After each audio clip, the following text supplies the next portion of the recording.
هكذا كانت الصورة بعد صافرة النهاية، احتفالات وفرح بمرور المنتخب المغربي للدور الثاني.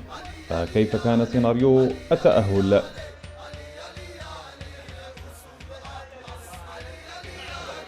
تابعت الجالية المغربية المقيمة بزوريخ بمقر جمعية منتدى الشرقي بسويسرا لترقب مقابلة المنتخب المغربي ضد نظيره الإيفواري برسم الجولة الثالثة من الدور الأول، وهي تستحضر سيناريو الإقصاء المبكر من الدور الأول الذي لازمنا لعدة سنوات، آملة أن يتمكن الأسود من طرد هذا النحس الذي عمر طويلا. الانتظارات ديال هذه المقابلات المغرب كونتخ لا كوت ديفوار غتكون صعيبه وصعيبه بزاف. اللي غادي يتحلى بالتكتيك ويطبق القتاليه بحال الطوغو غادي يمشيو بعيد. سينو الكوت ديفوار فريق كبير وكبير بزاف، وبدليل شحال من مره تيمشي الفينال. ان شاء الله نتمناو الخير، وكنا تنتمناو يكون مدرب مغربي على القائد، هو القائد السفينه، ولكن الحمد لله تعالى نتمناو الخير. وتمكن المنتخب الوطني من خطف بطاقة المرور لربع النهائي إثر فوزه المثير على فيلة الكوتيفوار بهدف دون رد، حيث تمكن اللاعب العليوي من تسجيل هدف هو الأجمل في البطولة لحد الآن في الدقيقة 64. هدف كان كافيا لمرور الأسود للدور الثاني في انتظار متصدر المجموعة الرابعة بين غانا ومصر. هدف تفاعلت معه الجالية معبرة عن سعادتها وفرحتها بهذا الهدف. السلام عليكم. احنا كنا متفائلين مع هذا الفريق المغربي. كان اليوم وقفه جيده للمنتخب المغربي، وحنا كنا معاه مساندين المغاربه ديال سويسرا، وكنتمناو ان شاء الله ملي نمشيو عند غانا نعملوا مثل هذا، نكمل كما مثل اليوم ان شاء الله، وان شاء الله غنضربوا غانا وغنمشيو للقدام.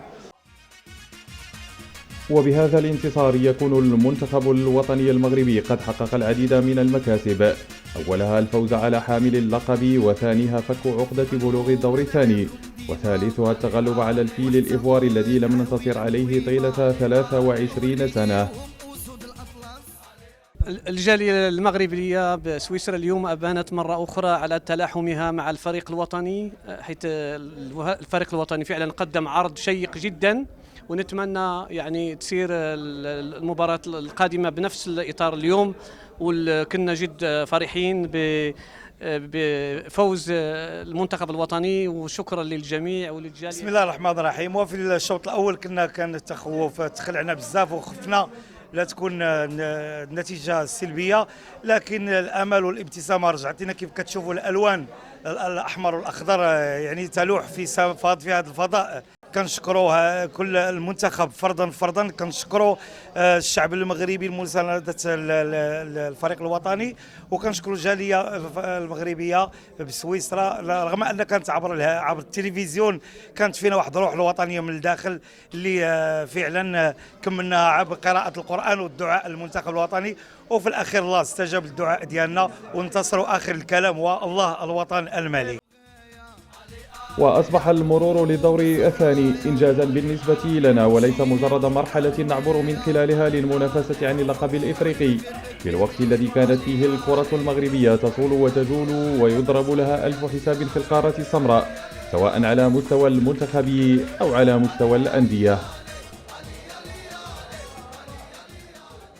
فرحة عارمة في أوساط الجالية المغربية المقيمة بسويسرا لتأهل المنتخب الوطني المغربي للدور الثاني من البطولة الإفريقية المقامة بالغابون، ليفك بذلك لعنة الخروج المبكر من البطولة التي لازمتنا لعدة سنوات، ويقضي على آمال وطموحات منتخب الفيلة في بلوغ الدور الثاني.